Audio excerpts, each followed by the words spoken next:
Hello, ladies and gentlemen. My name is James Phoenix, and welcome to another episode of the Lair of the Phoenix. This is the Lair of the Phoenix Halloween special. Ooh, scary. And with how, scary. well, almost in some ways. Today we're here to talk about the Disney Channel original movie, Disney's Descendants. Direct to TV. That's why I said Disney Channel original movie. I know, but I just want to, just so you know what kind of class of movie it belongs in. Available in bargain bins near you. Yeah, again, garbage bins near you. Well, joining me, as you can hear from those fine voices, we have over from the Mole Hole, Chris the Mole. I think I know him. Mm-hmm. And from over there, Pew Pew Productions, Anastasia Lazerbeam. Hey. Hey. So, like I said, we're going to talk about Disney Descendants. We're going to try to keep this review a little loose. We'll just go back and forth. There will be large amounts of negativity in this review. Be warned. Effectively, the premise is as follows. There'll be large amounts of honesty in this review. Be warned. That too. So, the premise, if you're not familiar... What? So at least from us. At least from you, yeah. I have some things I didn't like about it also, but I'll be defending it a little bit more. Whether that's because I'm a Disney fanboy, I don't know. Maybe it is, but... Yep. Fair enough. Let's continue. I'm sorry, was that a question? Touché. You literally keep looking for an excuse to do the spring of Disney, the summer of Disney, the winter of Disney, the autumn of Disney, the smarch of Disney. Smart. March, whatever. Yeah, I don't do a smart of Disney. The weather's too lousy.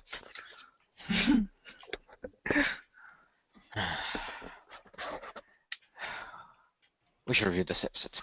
Anyway, so the premise of this production of Disney Descendants is that apparently all the Disney kingdoms from the various Disney films united as one under the rule of King Beast and Queen Belle, and they called it the land of Avalon, I believe it was called. Was it Avalon? Something like that. How did they even get like top tier king and queen status? I believe it was stated there wasn't actually an election. They actually elected the king and queen, which makes no sense. Well, actually, that can be true. Yeah, but it's no longer an election. After that first election, it's genetic after that, like the born. It depends, because let's No, but, face like, it. No, but I say it depends, because let's face it, this is like a modern take, and essentially speaking, in order for kings and queens to be more relatable to audiences today, like for example the Queen over in England, where I'm from, obviously, is no longer actually have any sort of power. It makes sense that maybe what they did in this one but I said pew shush of what they did to modernize it was basically take the royal stuff and make it more like a prime minister or a president. Yeah. To modernize it, because not everyone has a king and queen nowadays. I totally get what you're saying, but the only thing I was saying is that, and you said they voted on it, but as you see, the son is turning 16, which means he will become king, and that means that it is no longer voted upon, but they switched from a voting system to a, biological, passing down torch system. Heretical, yes. Whatever.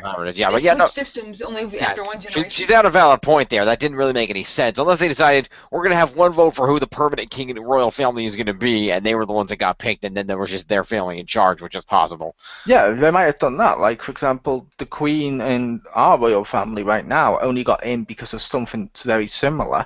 That's why our royal family comes from Germany. Mm-hmm.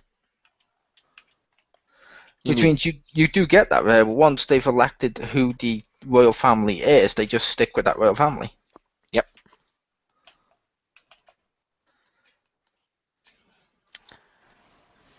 All right, moving on.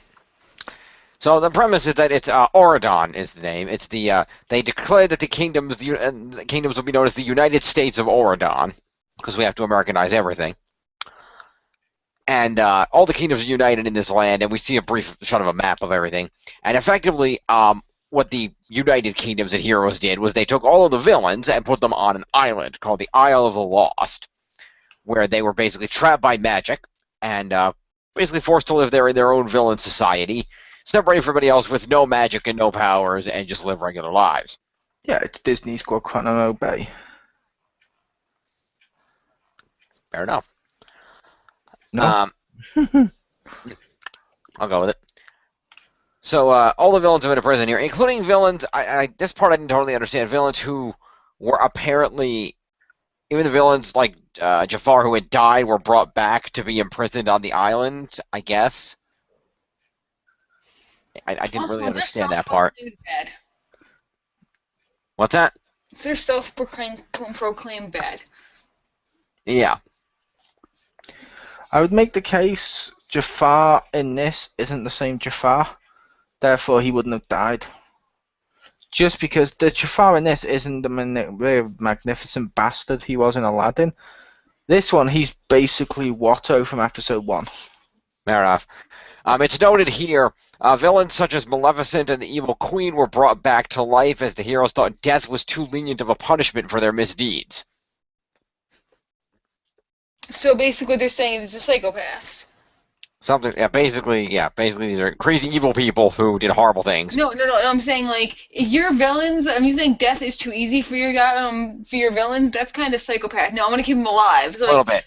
So I can, so I can torture them forever. True, and there's probably also the risk of, villains are dead, but villains have a bad habit of coming back from the dead on a regular basis in Disney productions. Okay, so. But dead is still better than alive. Yeah, but not if they're out there. If they're out there dead, they can come back and hurt you. If they're on the island alive, you know where they are and you can keep an eye on them. And they can be But redeemed. then again, another thing is, these people are like fucking Golden Girls, but they're only like 40. They act like they're 80. What the fuck? I feel like I'm watching literally Golden Girls. Like, why these people should be twice as old as the way they're acting? Like, throwing some plastic hips and, like, Medicare and shit. Like, to be fair, the Evil Queen is pretty old. I mean, let's face it, she was not exactly young when she did Sister Act. All I'm saying is, like, they act like middle-aged people when, or at least look like middle-aged people, but they act like they're 80. Yeah, I was gonna say, yeah, they are pretty old though, because like I said, she was like 30 odd. It looked like anyway when she did Sister Act, and that was in the 90s.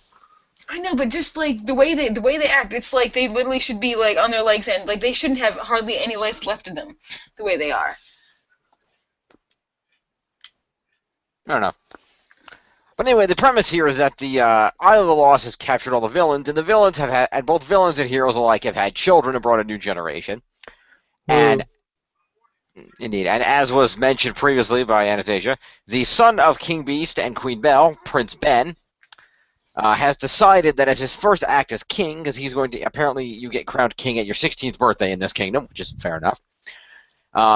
He has decided that as his first act as king, even though he's technically not the king yet, so why that's permitted I don't know, but I guess his parents let him have it, was that the children of the villains of the Isle of the Lost, the children should be permitted to come to Auradon and attend Auradon Prep, the hero school, because the children should not be punished for the misdeeds of their parents. Which, fair enough, give people a chance. They didn't commit the crimes. I get that. So he picks out 4 to start with to give it a shot, figuring they can bring more over later on if this plan works out. And the 4 he happens to pick out are, in no particular order, Carlos, the son of Cruella de Vil, Jay, the son of Jafar, Evie. What's that? It's also worth noting, Cruella de Vil, not English. No. Like she's supposed to be. Nope. A lot of things aren't what they're supposed to be here. And it's weird that what they've done is, essentially speaking, every villain is a racial stereotype. Kind of, yeah. So we have Carlos, son of Cruella de Vil, Jay, the son of Jafar. We have Evie, the daughter of the Evil Queen, and our lead character, we have Mal, the daughter of Maleficent. Yep, which you got Jafar, who's like the Arab person.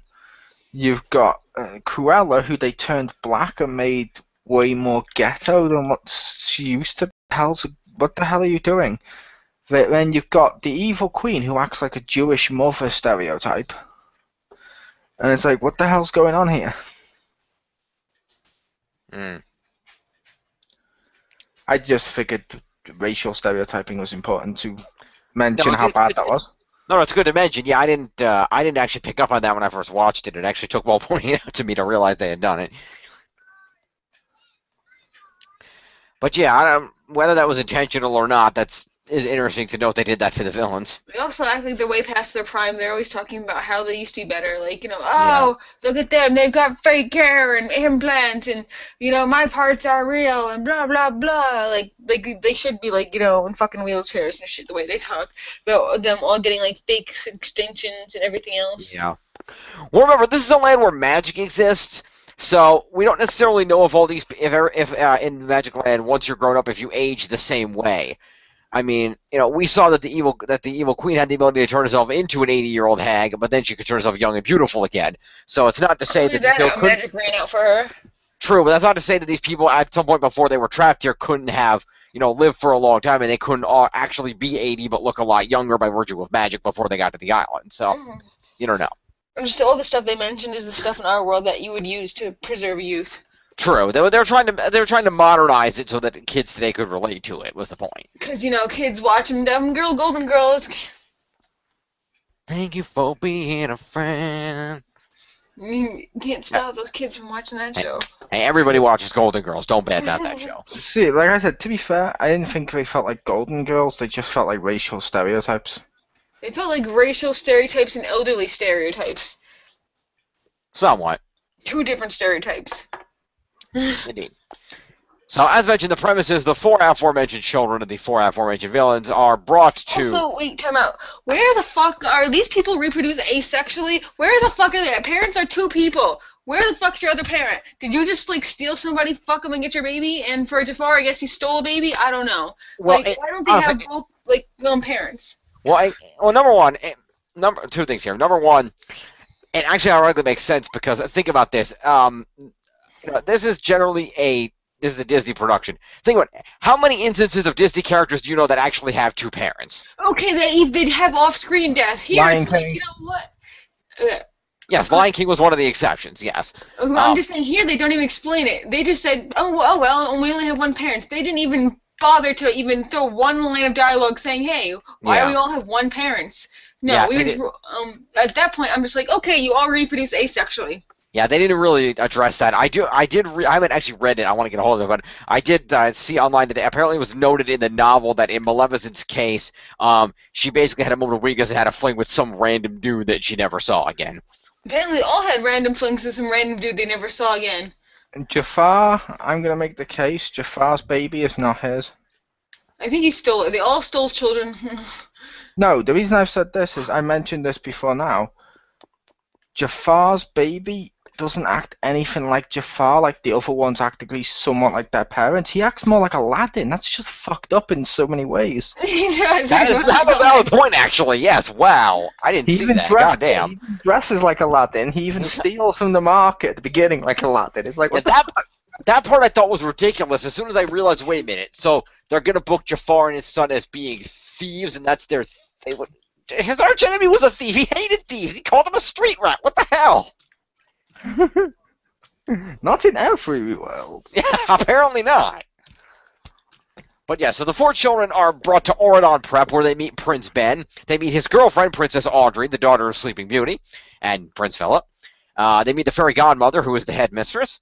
And they meet some other assorted characters, the daughter of Fa Mulan and Captain Shang. They meet the daughter of the aforementioned fairy godmother. Another thing. When they meet all the people, I wouldn't say hi. Before I say my name, hi, I'm the daughter of Desiree Abiscado. That fucking tells you who I am. Everyone shouldn't already know everybody else's parents to introduce themselves. That's fucking weird. Kids don't do that. Be like, yo, fuck it, what's up? My name's Sam. My name's whatever, Jesse. You would just say your name. You wouldn't say, hi, I'm the daughter of this person. Because not everybody was a royal whatever, and they're just normal parents. Unless the ones who tended to do that were named characters, so it's like their parents were a big deal. And let's face it, the ones doing that, like the daughter of like that daughter one, everybody. She was basically but I meant the female one who was she was a complete bitch. Audrey. Most of the ones doing that, you could easily see it being like, let's face it, if you may not turn around and say I'm the daughter of whatever the hell your mother. Hang on, Pew. I said you might not introduce it as, hi, I'm the daughter of whoever your mother is now. But let's just assume you were the daughter of Tom Cruise. Are you telling me you tell me at a certain point with the type of characters they are, they wouldn't introduce themselves of, "Hi, I'm the daughter of Tom But Cruise." see, not all of them "Hi, have I'm like, Will positions Smith's or son." whatever.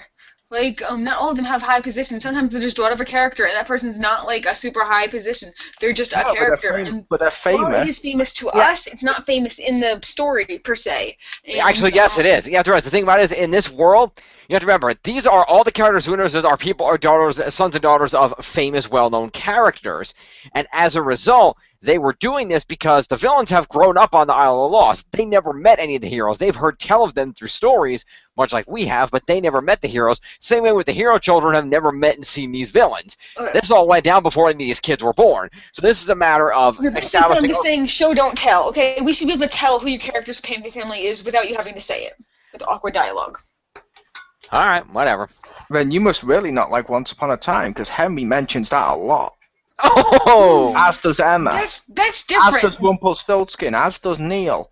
As does That Snow whole White. story doesn't. That whole thing doesn't even know how to tell a linear story for 5 seconds without having a backstory. So, that's like that's pretty much established from day one. This is what we're gonna do. Yeah, Okay, fine. Yeah, but I meant they still introduce themselves as that. Like, Yeah, after but, we like- found out who Regina's mother was, she was constantly introducing herself to people as, "I'm Cora's daughter." And you're like, oh, okay. indeed. Yeah, but that's their thing. They did it with less awkward dialogue, and their whole thing was pretty much, I have to introduce everyone because everyone's getting their memory erased every 5 seconds. Yeah, here they have to introduce themselves because they've been on the island. They've been in Guantanamo Bay. Yeah, because they all don't know each other, and the fact of the matter is that the four are here because of their parents. That's why they're here, because their parents are villains, and they're the outcast.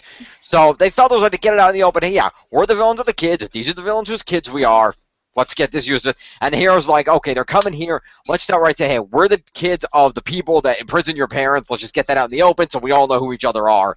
Because it was an awkward situation no matter what they did, because villains are coming to a hero school. It's going to be awkward no matter what. So They actually, like, Mulan's daughter obviously looked like her. We didn't need to hear it, Sometimes it's like, we get it already. You don't need to, like, freaking slap it in their face every single time. yes, Fine, we got know, it. but we You know. know, the chicks But with the clothes around Pew, their- shut up. We know, but the other characters in the We just movie said their don't fucking know. names, okay? We only needed their names. Okay, and the characters shouldn't be treated like idiots. And the people watching this are idiots, and that way the people who wrote this are fucking idiots, because they treat their audience like fucking morons.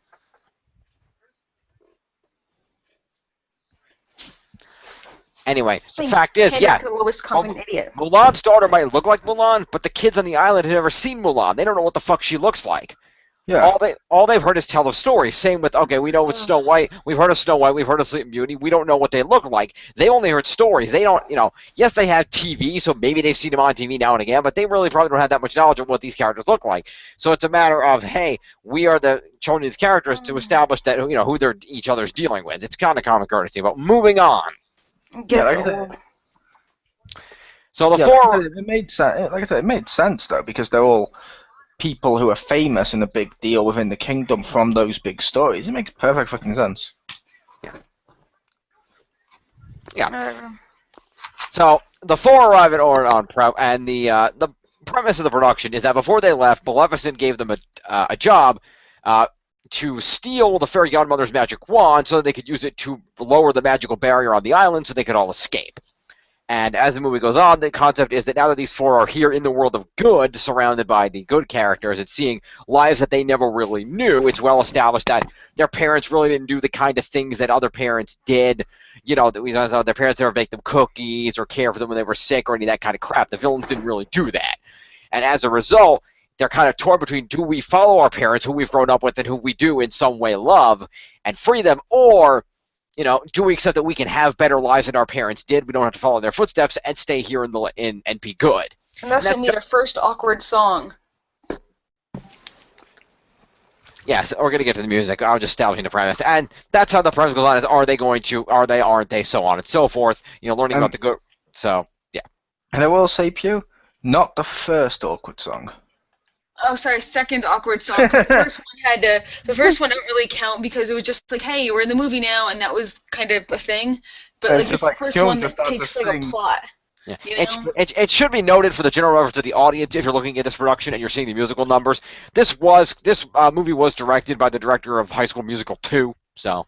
It's also worth noting, one of those songs makes no sense. All the songs make no sense because they come fucking out of nowhere. They're awful, and usually the worst part that makes you want to turn off the TV. They're awful.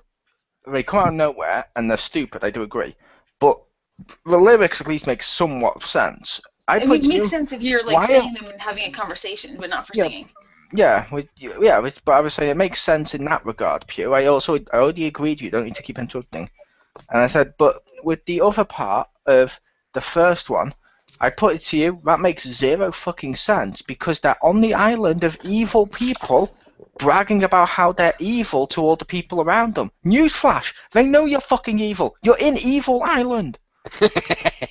That'd be like me walking down the street going, hey everyone, I'm English. The whole point is to convince him that you're good and worthwhile. If you go being self-proclaimed evil a time, you're like, okay, you want to be fucking evil? Throw your ass back. Like, that's what you want. Then, like, you don't go up to someone, hey, guess what? I'm a bank robber. I'm awesome. I'm going to be the awesomest bank robber ever. They'd throw your fucking ass in jail the second you try it. They would. You're done. They would, but I was talking about when they're on the island of evil, Pew, turning around and going up to your neighbour and saying, hey, I'm evil. They already know this. They're in the same situation as you. It'd be like if you opened up your door, went to your neighbour and go, hey, you. And they go, yeah, I'm American. They'd be like, well, no shit, I'm American too. What the fuck's your point? Do you want a fucking medal? It was just, I'm telling you, the only point of that song was to include the two male characters in a song so that we have a reason for thinking, we try to not forget they have no purpose whatsoever. Yeah, and I also mentioned one thing I was going to mention about two characters. Okay. Belle is played by someone from Once Upon a Time, but that's kind of cool. Indeed. A waste of the actress, but that's kind of cool. Yes. Yeah, I didn't think she fit the role. I didn't think that was a good fit for her. And I will say, what the fuck did they do to Beast? Now, for the people listening, the reason I'm going to say this is because this is one of my biggest complaints of the film. Beast, remember Beast? Oh, in this one, he's just man because he's turned human. So man now has a problem with the fact these kids are evil and thinks based on their outwards appearance he should judge them. He literally learned that when he was Beast before he was man. Also, another continuity thing. How come he has King Jong-il on glasses at the very end when he didn't need it for the whole rest of the film? Yeah, but it just seemed weird to me that his one main lesson, the whole main moral of the fairy tale, because fairy tales, as a trend at least, like Aesop's fables and stuff like that, they all tend to have some sort of moral to them. The moral of Beauty and the Beast was don't judge people by outwards appearance. And here's Beast, or Man, as he's called in this film. Man, King Man, goes up to people and say, hey, I'm King Man. I'm judging you for your outward appearance, ignoring weird, King Man. and ignoring the lesson of my own story because I am King Man and I am awesome. That sounds so fucking retarded, King Man. His name wasn't actually Man. Yeah, they called him King Beast, but he's not Beast, he's Man. It should be noted that early on, to further drive this home, early on in the film when the four from the Isle first arrive, Prince Ben offers them a very brief tour of Oradon Prep, where they very intentionally pass a large statue of his father, which he explains his father specifically had built to magically transform from beast to man to remind everybody not to judge by outward appearances. Which, who the fuck cares? That's all we're gonna do. Although I would argue Beast isn't judging by outward appearance, he's judging by parentage. Yeah, not any better, but still. Yeah, but I say outward appearance because it's still on what's on the surface, as an outward appearance of, he looks and he just sees Maleficent's daughter, so he's going to judge her at face value, not on who she is as an individual. Right. Also who she is as an individual as a plot-convenient bitch. Also on the locker, she literally writes "Long Live Evil" on the outside of her locker, so it's like, really? Yeah. Really? Not taking it seriously? I'm glad it took people who actually want a chance. That wasn't evil, Pew. That wasn't evil.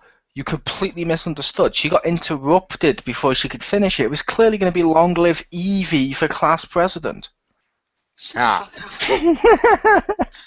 Yeah, but no, that's the thing. The idea is that's supposed to be that they were always raised to be evil. They don't know anything else. That's where they've been raised for. I think they're all supposed to be like 16 years old, even though most of them are 20. And also, in another case, anyone actually who's evil think they're evil? Don't they think they're not evil and right? Like, yeah, whatever. I will also put it to you, Jim.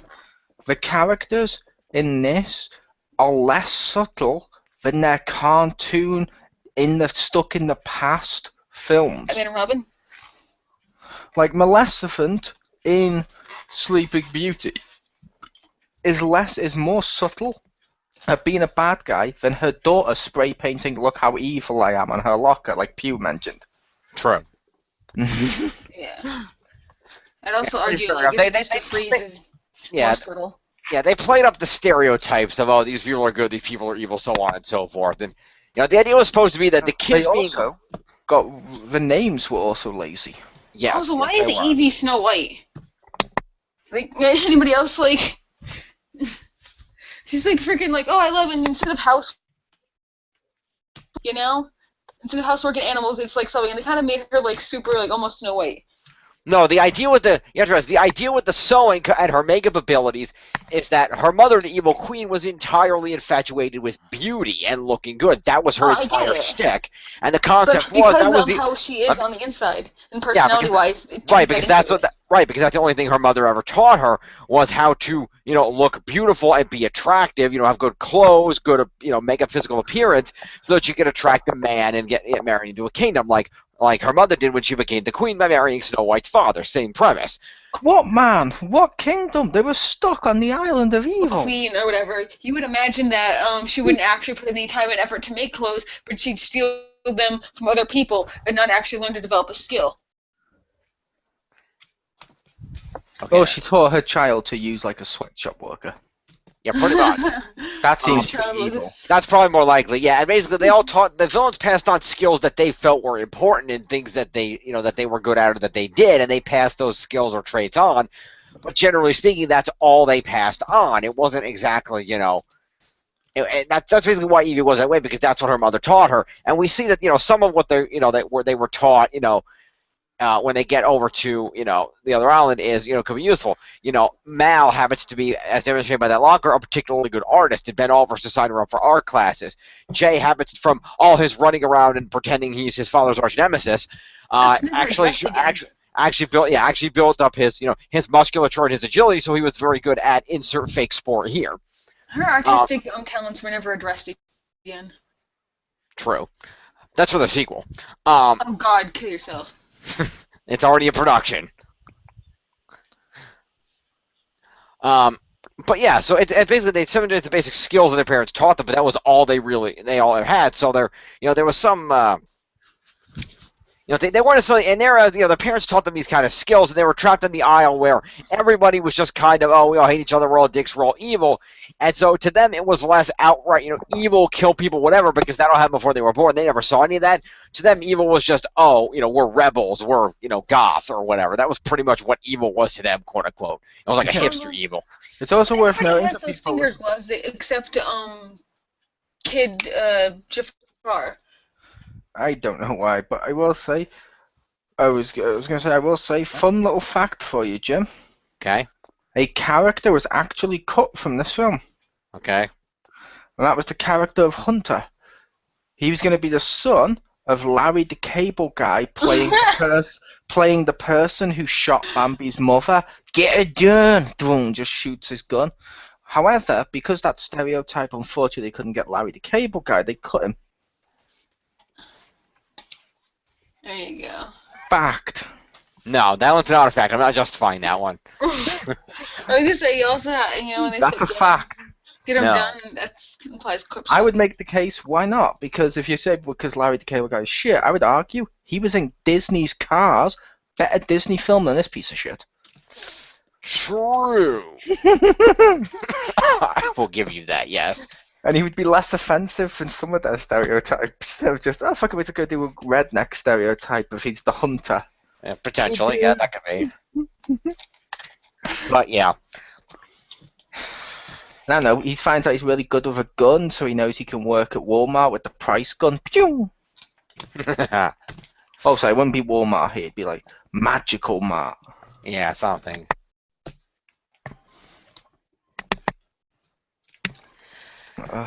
But yeah, so the production goes on, and we see the adventures of these kids as they are. There's some hilarious things of the evil kids in the good world that don't know how things work. All those kind of jokes in there. Oh, da da da da. We don't know how to do this and that. There are some. Being Disney, they do get a couple of good emotional moments in there to kind of drive home some of the sympathy. Disney's good at pulling your heartstrings like that every once in a while, like that. Yeah. The scene where they're mixing up and. we'll talk about this for a second, but the scene where Mal decides that the best way to the plan is they need to get a hold of the fairy godmother's wand, but it's locked up under magical defenses in the museum and they can't get to it. But it's going to be out when the godmother uses it to coronate Ben.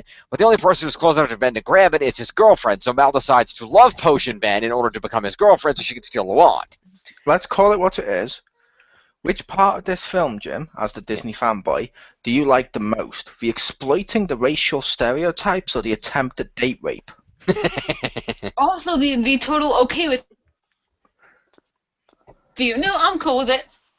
Yeah. Cool, I'm so glad you're accommodating. That bit was a little funny. He was like, what, you want me to take the antidote near the end? And she's like, what? And he's like, oh yeah, I already knew you tried to date rape me. Oh, you. It's on you. I'm actually into that. I will just point out the stupidity of this, because I will make a case of just pointing out, if the roles were reversed, he would be the biggest villain ever. Oh my god, he tried to date rape a woman. She tried to date rape him, and suddenly it's like, it's cool. It's cool, yeah. She's our hero. And it's like, what the no. Date raping anyone, and regardless of what sex they are, is wrong. If you're listening, Simon, it's wrong. No means no.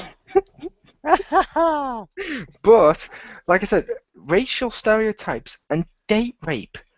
This is the type of thing that they're trying to sell us as Disney. Yeah. Well, it's not. That's the thing. It's love. It's supposed to be geared toward children. The sex part is not supposed to be thought about. It's just love. Maybe this isn't geared.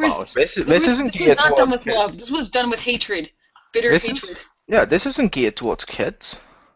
It's geared towards drooling more on the way they've marketed this, it's for the high school musical audience, which, while it may have kids, is mostly tweens to teenagers.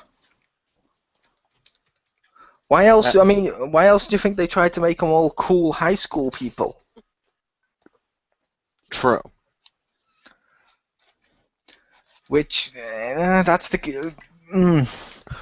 I'm pretty sure a high school kid watching this would probably think, "Oh, cool, date rape's okay." And if I try it, the person's going to try and tell me it's okay because they secretly knew. It's okay. They're actually into it anyway. They want to be date raped. Apparently. Like men. If you want to be date raped, please contact Simon. Details below. Indeed. Poor Simon.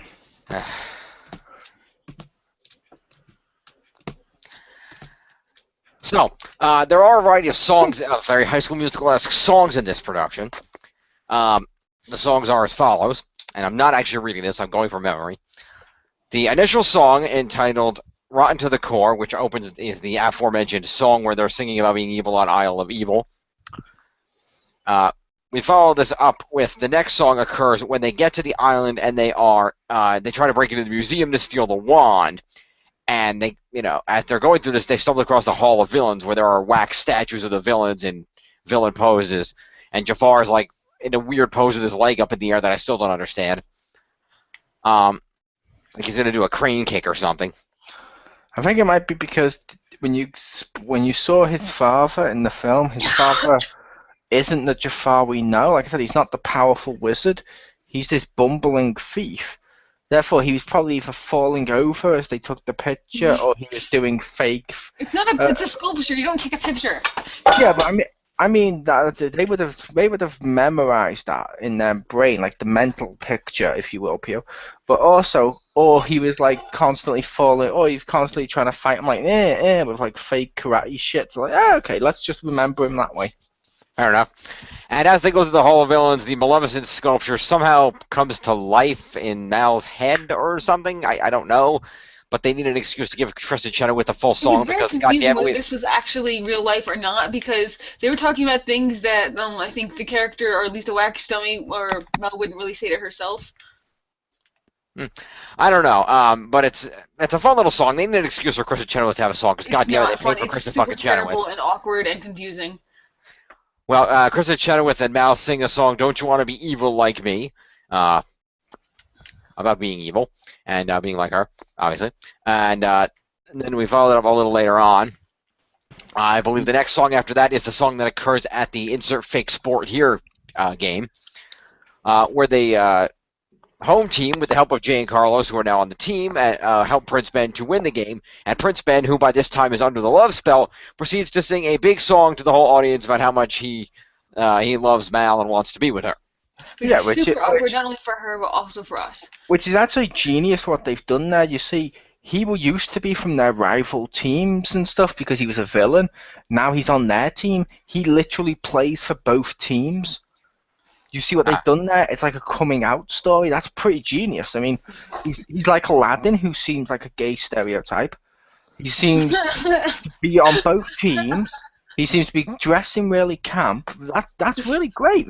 The homosexual audience have an icon now of Jay. You get an A in bullshitting, okay? Hey, don't you hurt progression. This film hurt progression. So we have that song. Then a little later on, Ben takes Mal on their first date, just this romantic little alcove near a lake. And as Ben decides to take a swim, Mal sings a song about, I don't know if I can go through with this because I'm actually kind of having feelings for him now. I don't know if I want to just use him to free my evil mother. Which side do I go with? Can I follow my heart? So on and so forth. Typical Disney room. Also, Disney. Who saves someone from drowning? Rape the world. Who saves someone from drowning when you yourself can't swim? Yeah, that's literally the song though, Pew. Her song was literally, I can date rape the world. Pretty much. Leave you mentally scarred. Over sideways, and you will soon be raped by me, my love. A whole new rape. I believe that was the song. But seriously, what the fuck was she? She gets so pissed off at him. She's like, why did you make me go and try to save you, even though you had to save me because I don't know how to swim? And I was like, what the fuck? Counterpoint, why did you drug me and try to date rape me? No, you. Why did you go along with it? No, you have to realize, Pew, they established up to that point he wasn't going along with it. He mentions the spell broke when he took that. There was a significant amount of time between he jumped in the waters and then continued to go along with it. Yes, I'm just saying he jumped in the water and that's what broke the spell. So up to that point he wasn't going along with it. He was actually under the spell. I'm just saying at that point when you hit the water, you'd be like, dude, you fucking bitch. Why the fuck would you do that? I wouldn't be like, oh, I'm so thoughtful. You're trying to save me. The idea was she saved his life, so he saw the good in her. So he's like, maybe she had some good intentions for this. But in actuality, it's a case of, even so, oh, that's cool. You date rape me, but I can forgive you because you moved me out the way as that car wants. No, you still tried to date rape me. Yeah. Also, like, for any points you get for goodness, you lose points for stupidness for trying to drown yourself. Yeah, and in all fairness, he only did that because he thought that it wasn't a sexual thing. He thought that she was just doing that because she had a crush on him and didn't think she could get to date him any other way. Whereas she didn't know he didn't know that she was actually doing it to use him to steal the wand and free the evil parents. That part he didn't know. Yeah, that part he doesn't know. He just knew she was trying to date rape him. Right. And then let's see, there was that song, and then song I sung. Yeah, there's one other song. What was the other one? There's one at the end of like random bullshit. Oh yeah, like, the big finale. We're all happy at the end song. It's like yay! But I do like the one thing I do like is I like that I forget who it is. I think it's Curl DeVille kid. He was like, just so we're sure, our parents can't get us to agree to this. Like, good job on you, kid, for thinking that shit through. Be like, I'm not agreeing to shit before you tell me I'm safe. Like, that's the only intelligent thought in like the whole movie. I also believe there was that cool song where Carlos got to sing something along the lines of "Who let the dogs out?" That would imply the film cares for him as a character. They had no other songs. He got his own song in my head. There you go. So basically, he meant more to you as a character than he meant more to Disney as a character. Yeah. Just like Beast got the cool song of Memories at some point during this because he was mournful about the fact he's lost sight of, everything that made him Beast now that he's stuck in. Pretty much. Yep. Begone the form of interesting character, and behold the form of man. Man King. It sounds so fucking weird, Man King. No, not Man King. That's weird, Pew. Man King is like Mamba. That would be a man that's now turned into a king. No, Beast is a king that turned into a beast that turned into a man. Therefore, he's King Man. No sense of fucking. Oh no, we did. You're right. The finale song is "Set It Off," but we did forget one other thing that happened in the middle. We forgot their decision to terribly ruin "Be Our Guest." Oh yeah, that was shitty. I understand you want to work a classic song in here, but that was unnecessary. Yeah, they ruined a perfectly good song of "See My Vest, See My Vest, See my vest, See My Vest, See My Vest," made with real real gorilla chest. chest. See my vest. See my loafers, former gophers. Yeah, better than this song. Pretty much. Yeah, they didn't need to pop-asize a Disney song. I generally dislike when they do pop versions of Disney songs. Don't worry, it'll be redeemed in the live-action Beauty and the Beast film, I'm sure. Where Beast is back to being Beast, not just man. Indeed. I'm sure he has a name like Prince Adam or King Adam or Something like that, yeah. or Prince Adam. Actually, I think Prince Adam's He-Man. Yeah. But the Beast was also Adam. But yeah, I don't think he does in this universe, because even when you see like the giant billboard, it says "King Beast wants you" to whatever the hell it said. He's not Beast, he's Man. King Man. You can't call him Beast if he looks like that. I could understand it if he was at least shirtless, dressed like an MMA fighter and had tattoos on his chest, and it was King Beast incarnate. That I could understand. That would be amazing. But he's King Man, not Beast. King Man. King Man, fair enough. He's more man than he is Beast now. Yep. And then the finale song was "Set It Off," which wrapped everything up nicely as the heroes decide that they are, even though Maleficent does end up free, not by the, well, I won't spoil it, but Maleficent does end up free, and they decide that they're going to stay good and not go evil. By existing. So You can spoil this. Fucking The writers did that for you. Fairy godmother chick, weird chick, daughter. Yeah. They establish a plot line where one of Mal's plans to get the wand before the "I'm going to date rape Prince Ben" plan comes to her is she decides the fairy godmother's daughter would be able to get the wand, and if I manipulate her, maybe I can get her to do this. And she basically uses the "make people's hair beautiful" spell in Maleficent's spell book that it conveniently has to give her awesome hair, and other girls like Mulan's daughter awesome hair. And basically, I was like, the hair looks good, but I can make the rest of you beautiful too. I don't have enough magic for that. I bet your mom could do it, bibbity bobbity boo. I mean, she's got that wand. And tries to talk her as you get me the wand, I could do it for you. But unfortunately, that doesn't pan out. But she spent so much time convincing the fairy godmother's daughter that she is, I don't remember the character's name, that she's ugly, that come the big finale at the coronation, it's her that grabs the wand, saying, "If you won't make me beautiful, I'll do it myself." And she inadvertently fires off a beam of magic that breaks the barrier and frees the villains. Yeah, which, to be fair with this, I would have to say, no. Why the hell would any of those kids want them to do a spell for you? Oh, cool, we found a spell in your mother's book, yeah? Yeah, it clearly says it's going to give you beautiful hair. Oh, like your mother. Oh, wait, that's right, she has massive fucking horns and isn't famous for beautiful hair. This would be like me saying, oh, cool, I found a spell to make my face all really handsome. It's by the dude who put on the mask as the main villain in The Mask with that fucking weird Frank Frankenstein-like face. They'd be like, oh, cool. You know what I mean? The guy who looks exactly like Bruce Jenner now that she's Caitlyn or whatever the fuck it is. And you know exactly what I mean from The Mask, the main villain. Dorian Tyrell. Yep. It's also possible that calling him, saying he looks like Bruce Jenner now, it might be offensive. Nah. Also, what was the whole, this golden thing opens up the gate, except we're never going to address that again.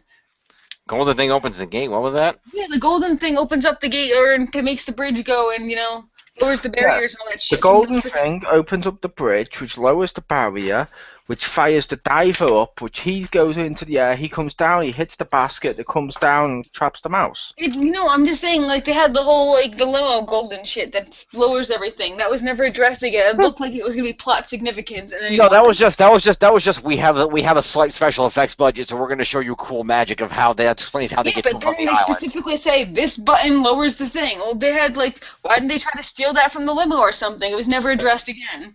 I have to say, Jim, you're wrong. Okay. They did not have a cool special effects budget. Because Okay. when Maleficent turns into a dragon, that looks like shit. When she breathes fire, that looks like Windows Movie Maker flame effect. Well, it's a Disney Channel original movie budget. I didn't say it. I didn't say it was Lord of the Rings budget. I said it was a decent budget for what it was. Yeah, but I put you like your Halloween Town from the 90s and stuff, or whatever the fuck that was.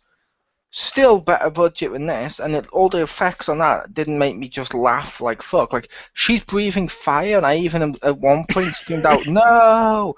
Quick, run away from the bad Windows Media Maker effect! No! It's gonna slightly obscure your vision for temporarily." Yeah, the Halloween Town, at least the first one did have some good effects. They cut the budget drastically in the second one. That's why they weren't actually in Halloween Town. They built a set. But, None of them were actually in Halloween Town because it's not a fictional place, Jim. yes, but in the first movie, they went to an actual town in Oregon that they turned into Halloween Town, and they turn it back into Halloween Town every year on Halloween. It's kind of a tradition for the town now. It's like the only thing they have, so they go with it. So why didn't they just film there since the town's already turning it back into Halloween Town? Well, they only turned it back into Halloween Town around Halloween, and they needed the movie ready to release on Halloween, so that didn't work. So you film it the year before.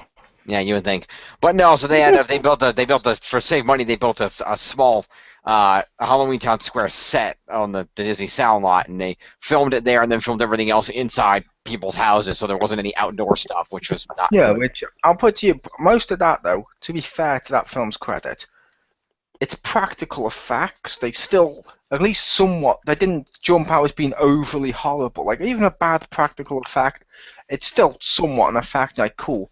Yeah, Bad CGI like this, I'm like, some of our videos have better effects than that. our videos have effects. So one or two of them have. Like, there was one where Jeff or Marcus threw you the fuck off the screen. There's one where you had flames appear on the screen. Oh yeah, true. And it's like, those flames that you've used in your videos, better than these flames. Fair enough.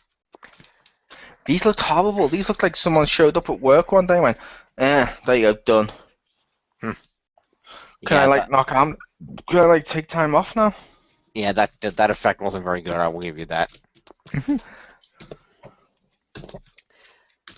All right, we've covered any other specific things either you wanted to mention before we move on to the final thoughts. I mentioned their names are stupid. Yeah. But for the people listening, yeah, like, Maleficent's daughter is called Mal. Jafar's is called Jay.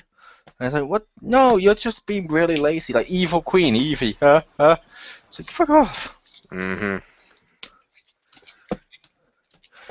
Any name would be better for it. Like, I would go, where's Maleficent's daughter Jill? A better name than Mal. Yeah, but it's not evil. Neither's Mal. Mal is the Spanish word for bad. So? Yeah, and it's also her fucking name. It's like... Yeah, and you know what the Spanish word for devil is? Diablo. You know what's a kick-ass PlayStation 4 game? Diablo 3. Thank you. I mean, are you really gonna call your kid, hi, my kid's name is Bad? Well, I believe in that prequel novel they said that Maleficent named her daughter after herself because she's just that fucking full of herself. Yeah, but Yeah, it's less, it's dumb. again, it's less special when all of them seem named after them are way too on the nose for them. True. Like, Cruella's is Carlos, and I'm like, that's the one that's the most furthest away from his parents' name, and it's still not far enough away from it. True. I'm surprised Ben wasn't called East. I suppose Bear is in Beast, I suppose. Also, why did he get to make one law before being king? Mm-hmm. Because that shouldn't work like that. I mean, like, does like the prince of like whatever, or like I don't know, does the future vice president or future president get to make one law before the president comes in? Like, Yes. so I'm gonna be president someday, so I'm gonna make a law right now before it happens. Like, fuck off. I'll explain to you why that happens, Pew. With 3 simple words. I am the law. I am the law. There you go. That's 4 words. Nope. The law is hyphenated.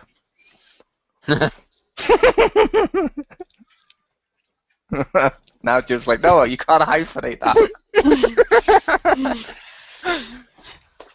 Hyphened, thank you. But yeah, Hashtag hyphen. hey, hyphens are important. Where's the difference between Spider-Man and Spider-Man? Spider-Man. Yes. Oh, look, it's the Spider-Mans having a family picnic. If he ever has a Clark Kent persona, there you go. That's like, Oh, hi, Ben, Spider-Man. yeah. But yeah, everything's so fucking stupid. I hated how Carlos was dressed as well. He looks like a tool. Yeah, that looked weird. I will give you that. And the acting was piss poor. It was so piss poor, I feel dirty just referring to his acting. Ouch. There were at least 4 different points of this thing that I was like, oh my god, if I wasn't reviewing this, I would have turned the TV off and wrote a really angry letter. It's not too late. I already emailed them, it's cool. Okay. There were parts where I was watching it and I was like, The Human Centipede is a much better film. Yes. Wow. There's parts where I'm watching this and I'm like, oh, cool, I wish I was a victim in Saw right now because then I'd be suffering less. Fact. At least they had the decency to take out my eyes. Yeah. Although really, the people in Saw should be suffering less, because didn't Jigsaw die like 3 movies ago? Yeah, but he's followers, it doesn't matter. And to be fair, you still get victims in there being tortured every film. Fair enough. You see, Jim, being tortured in a Saw film is like singing in a Disney film. It's going to happen. Fair enough. And each time it's wonderfully done and really magical. You'd love it. Okay, then. Coming next week, James Phoenix will review all Saw films. No, I won't. Mm-hmm. Number 1, I don't do horror. Number 2, films are Marcus Shadow's territory. I'll leave that to him. Oh, I thought this was a film. This is a film that was on TV, therefore it counts. Saw's shown on TV. Yes, but it wasn't originally in TV. It was originally in the theaters. We're not going to debate this with you anymore. Moving on. Final thoughts. If there's nothing else. It's piss poor, it doesn't relate, the whole plot's stupid. If you like child hating families and bullshit, and basically your child likes pretty colors and sound at the same time, maybe they'll like it. Other than that, there's no real reason to watch it. Racist, sexist, badly written, horribly fucking designed. Fucking like I said, the songs are so horrible, and it's like, oh god. And the segues, like people said, with them coming out of nowhere. That's a point I mentioned to her as well at one point. Of at least in musicals, you normally get them doing something, Or and they then start they with go a into song. slow talk singing and then go full singing. Yeah. Hey, why the sound of music? It's like, what the fuck were you just doing? Like, you can't just, go straight into it. Yep. And it's like, what the hell? And it's weird how they've done. Oh, look how modern everything is, yet how stuck in the past everything is at the same time. That's weird. Pick one. Pick a side. You either go full modern like Once Upon a Time, or you stick it in the past. You don't do both. Mm. And it's just, like I said, the whole thing's just, like I said, it's really offensive too. It's really fucking offensive what they've done with all the stereotypes and the date rapes and stuff. And kind of people are just pawns. Yep. It's almost a shame to call this Disney, because while Disney is an evil corporation a lot of times, even this is more evil than some of the stuff than anything Disney's done before, and they've literally made Nazi cartoons. Indeed. So that's my final thought. It's complete horseshit. Avoid it. I don't know. Pew, do you want to give it a rating or anything? If you hate your children, you don't want to check it out. Yeah. No, Maul does the check out, avoid, whatever, and you Oh. you don't get to steal his rating system. Okay, how about -10? I hate my children. This is their punishment. Well, apparently kids didn't see it as punishment because they got ratings like crazy, and the kids love it, and we now have T-shirts of it in the store. And now this is why we have a horrible, shitty generation. Thanks, Disney. I'll put it to you, Jim. And like we mentioned, just because it made money or got ratings doesn't necessarily mean anything. I point to you, there was Jersey Shore t-shirts everywhere. I didn't say that the shirts and the ratings and everything. I didn't say it was good. I said it was popular. Yeah, but you're saying that means that they don't hate their The kids. If they Kardashians put are this on. popular. That doesn't mean I didn't say that they hate their kids. I said, given the popularity, that must mean that kids are at least tolerating it if kids are willing to buy merchandise and watch this thing so much. Yeah, but kids at least like it. That doesn't make it good. It just means the kids like it. The Kardashians are popular. But kids are really stupid, Jim. They like shit like racist power and sexist Power Rangers or Dora the Explorer popping on the TV and asking them for help. Even though if they don't say a word, she still solves it on her own.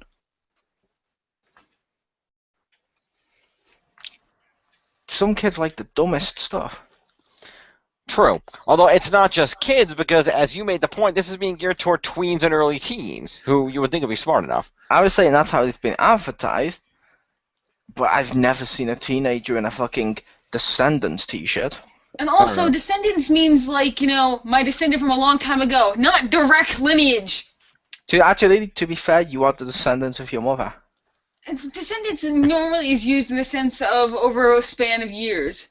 Yes, normally, but that doesn't mean it can't also be used in this manner. It's just not common. Yeah, it can also be used for the offspring of these, and they probably use descendants because what about Jay? He's not the son of Jafar. He's clearly the descendant of Aladdin.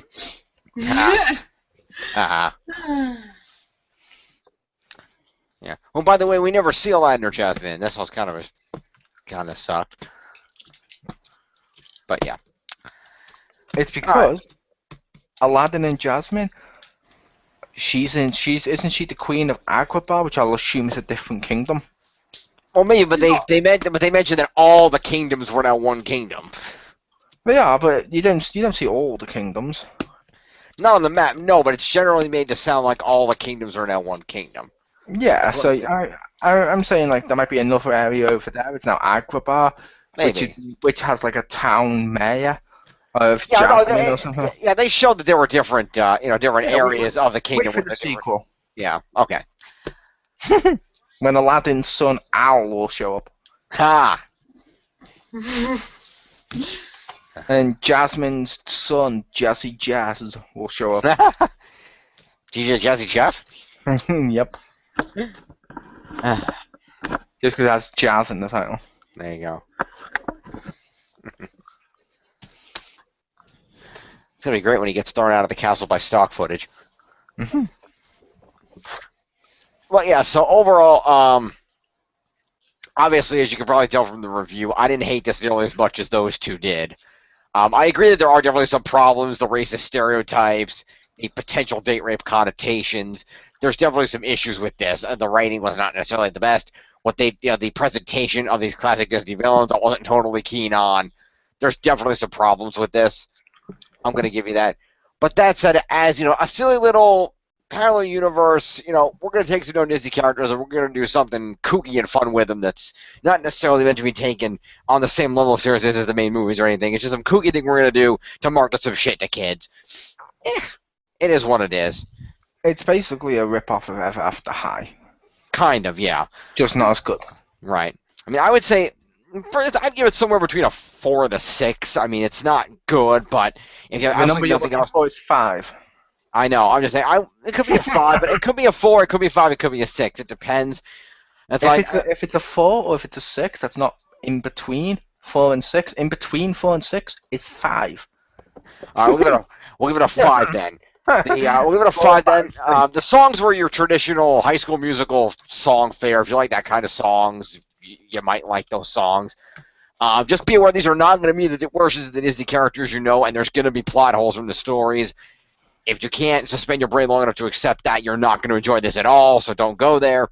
And again, if you have issues with the aforementioned problems of the love potion and the issues of the racial stereotypes, then just... Yeah, if you respect Disney, you're going to hate this. Yeah, pretty much. It's not the best thing Disney's ever done by any stretch of the imagination. But it is what it is, and there's the greatest magic trick Disney ever did was convincing the world it didn't exist. Thank you. Okay then. I'm calling it the devil. I figured that out. I had to say that because I didn't think you'd get it. I got it. So yeah, that was Disney Descendants. There's a sequel being made at some point. We'll probably take a look at that horrible piece of shit, or at least I will. I don't know about these two want to suffer through it again. I definitely want to see the sequel just for Chun, the daughter of Chernobog. You don't get it. My father's literally the devil. My father is Chernobog? Oh, cool. I've heard about him. Isn't he the devil? Well, you might call him that, but he's more like my dad, and he'll show up like Trigon in a sweater vest, but it won't be as good. I was thinking that too. And if they want to rebel, they'll join like Catholicism or something. Yeah. Okay, well, thank you two for joining me. I This can't is wait for the father-son or father-daughter egg and spoon race, just to see fucking a giant shadow over the whole field. One step, one. Oh, daddy. Mhm. It will literally be like the daughter of the devil, Pew, in Gat Out of Hell when he starts to do that big musical number. It's fucking epic. Yes. Is it as epic as the Robot Devil? Jim, after this, type in Gat Out of Hell musical on YouTube and watch the song. You will not be Okay. disappointed. I will watch that. In the meantime, this has been Look at Disney Descendants. This has been Larry the Phoenix. I guess this constitutes something scary for Halloween, so if you want to be frightened, check it out. Yep, it was certainly scary to watch. Like, oh my god, this has actually got greenlit? Yep. No, well, towards this being directed by the guy that directed Hocus Pocus, and that's a really good movie. What's worse is this got greenlit, but movies like Alice from American McGee didn't. I think the reason that didn't get greenlit is because they made the Tim Burton one. Yeah, and they decided not to go and compete with it. But still, it's pretty bad when you get movies like that not seeing the light of day, and yet this, yeah, fuck it, greenlit. It's like, Yep. what? Indeed. Greenlit this? You're the same company that says no, fuck all of the Star Wars continuity. The Thrawn trilogy never existed, but this exists. Yep. What? More on that come December. Probably not. I'm not going to see it. Well, Marcus and I might see and talk about it. We'll see. Yes. In the meantime, here on Lair the Phoenix, stay tuned next month for look at something significantly better than this. Because assuming that Marcus, Shannon, and I can both get the set in time, and if either of you would like to join us, feel free. I'm going to talk to Marcus, and we're hopefully going to book November. We couldn't get it out in time for the last week of October here. We're going to try to book November as our Back to the Future month to take a look at the 30th anniversary Back to the Future collection set, which includes all 3 films that Marcus Shadow will review, and I will be reviewing the Back to the Future animated series. I may join you for that. I don't know. I say may just because I've also got other stuff to do that month. Like I've got to do Lego with you guys. I've got to do stuff with Pew. I want to do Battlefront and stuff. Which is fair enough, and if you don't have time, Marcus and I can focus on that. Yeah, we're going to take a look at all the cool Back to the Future stuff, assuming he and I can both get a hold of that. And stay tuned for that. Should be a lot of fun in November, and maybe a Thanksgiving special here or there to boot.